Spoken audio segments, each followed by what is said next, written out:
Chapter 848, Getting Caught in the Crossfire. Backland, Empressboro, inside the Hall family's luxurious mansion. Audrey had just tried on 3 selections of evening gowns today, and she was sitting on a cushioned chair, wondering how they could be matched with her accessories and which one she was more inclined towards.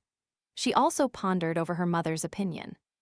At this moment, she suddenly saw an endless grayish-white and a blurry figure watching down at everything from high above a pier before her eyes. Immediately after that, she saw another figure. It was a praying figure that had been shrouded by the gray fog. Her ears resounded with the corresponding words. Instead of being alarmed, Audrey was delighted. Her unease and worry that there wasn't a tarot gathering today was instantly quelled. As expected, it was nothing. Oh, Mr. World really has a psychological problem. He must have been under immense stress recently. It's no wonder he booked an appointment in advance. Audrey sighed as she began to consider when she was free. As she pondered, she scanned the maids who were busy in her room and the golden retriever, Susie, who was sitting by the door. Audrey's lips curled up slightly in an irresistible manner as she bowed her head and secretly prayed in response. Please tell Mr. World that I'm currently free. He can determine the time and location. As long as it's not nighttime and doesn't exceed the boroughs west of Backland. In regards to this, the golden retriever who was observing the maids' work seemed to sense someone looking at her. She suspiciously turned her head and looked in Audrey's direction. However, it failed to discover any problems. Above the gray fog, inside the palace that looked like a giant's residence. She's free at any time. Periods when it's convenient to head out, won't leave places she's familiar with. Klein rubbed his temples as he interpreted Miss Justice's reply. His first reaction was that it was best done today or tomorrow and to have her determine the location. Then, he could use creeping hunger to teleport there, but he soon thought of a problem. Dwayne Dance was part of the Nighthawks' investigations. It was very possible that he was being monitored. Therefore, rashly traveling could easily expose him. Wait a few days or... Klein seriously thought about it as he conjured the world jam and sparrow and prayed once again. Please inform Miss Justice that let's do it today, above the gray fog. Audrey's eyes widened. She found that the answer provided by Mr. World exceeded her expectations. How was she supposed to get Susie to be her stand-in? Besides, there are many details that I'm unable to see or clearly sense while inside Mr. Fool's palace. It will seriously hamper any psychotherapy. Audrey calmed her sense of alarm as she posed her doubts from a position of viability and requested Mr. Fool to pass it on to Mr. World. Before long, she received a reply again. I will request Mr. Fool to remove those restrictions. We'll use other means to conceal our true appearances. That can be done. This is the special treatment one gets from being Mr. Fool's blessed. Our continuous communication is almost like a conversation. I've really troubled Mr. Fool, and he seems to almost allow us to indulge in it. Audrey's thoughts raced as she stopped finding excuses. All right, let's do it between 11:30 to 12:30 tonight. She didn't believe that she would have anywhere to be alone before the end of her birthday ball. At the same time, in a building at 39 Birkeland Street. Hazel was looking at the selected evening gown in boredom as she listened to her mother's repeated exhortations. She was to accompany her parents to attend Miss Audrey Hall's birthday ball. Just as Hazel's thoughts were wandering and her mind gradually turning blank, she saw a grayish-white rat appear by the door. It was frantically waving its paws. This. Hazel patiently listened to her mother repeat herself one more time before finding an excuse to return to her bedroom. After she closed and locked her door, the grayish-white rat appeared from somewhere and arrived by her feet. It sat there in a rather comical manner. I've discovered something wrong with the surroundings. The rat had sent vibrations in the air to speak with human words. Hazel wasn't surprised at that as she asked in puzzlement, "What's wrong?" The grayish-white rat raised its right forepaw and pointed out the window. There are beyonders from the Church of Evernight investigating this street. It's at a rather large scale. What are they looking for? Hazel asked with a slight frown. The grayish-white rat slowly inhaled and said, How would I know? but it's definitely something very serious. This way, they might very well discover something wrong with you." Hazel asked, feeling somewhat worried and confused. How did they make the discovery? Weren't the clues in the sewers blasted away? Weren't the corresponding problems dealt with? The grayish-white was momentarily unsure about what to say. A few seconds later, it vaguely replied, "Official Beyonders have plenty of strange but effective investigation methods.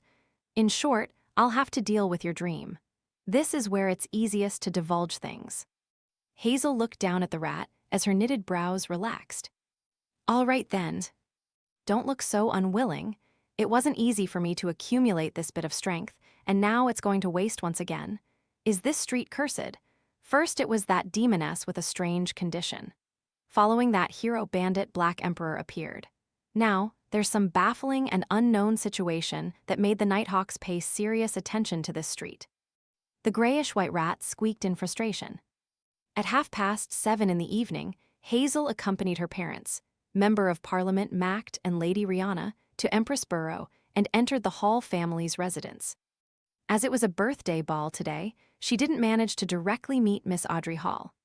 All she did was quietly stay by her parents' side as they exchanged pleasantries with Earl Hall, Lady Caitlin, and Lord Hibbert Hall.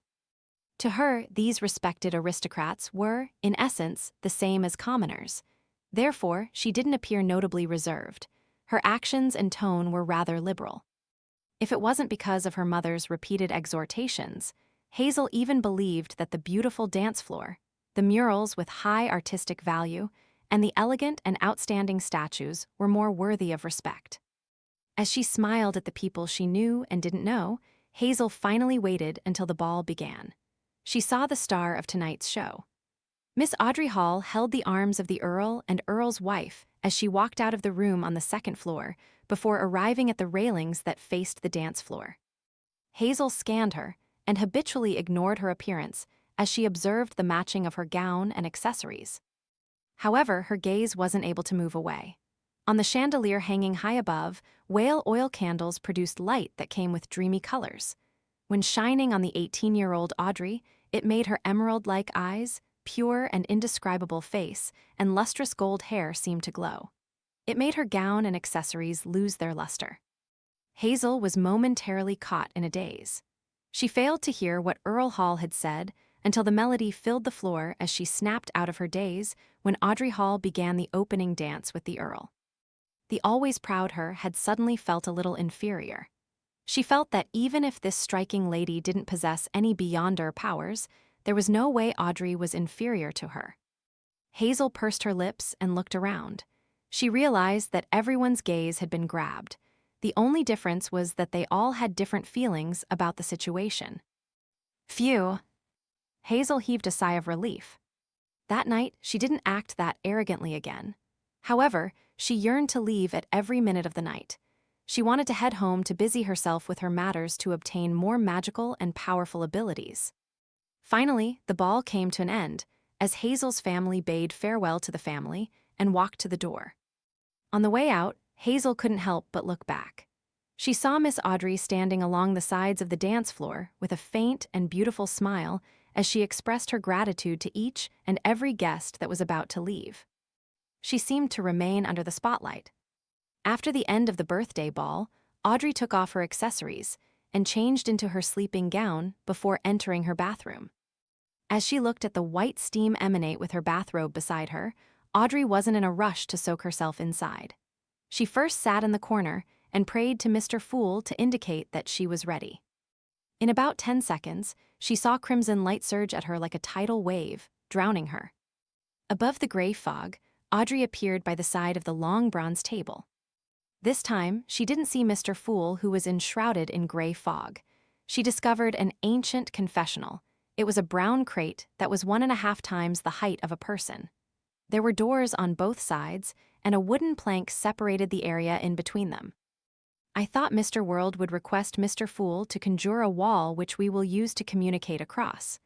Although it's essentially the same, a confessional is cramped and dark. He really doesn't know how to consider a lady's feelings. Yes, I would find it odd if Mr. World did that. As Audrey suffused a smile, she walked to the ajar door of the confessional.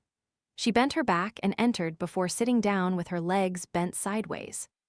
After closing the wooden door, Audrey, who was treating a patient in the true sense of the word for the first time, suddenly felt a little excited. Immersed in darkness, the environment and her mood made her loosen up from the many rules she had to abide by. She curled her lips and reached out her fingers and gently tapped on the wooden partition.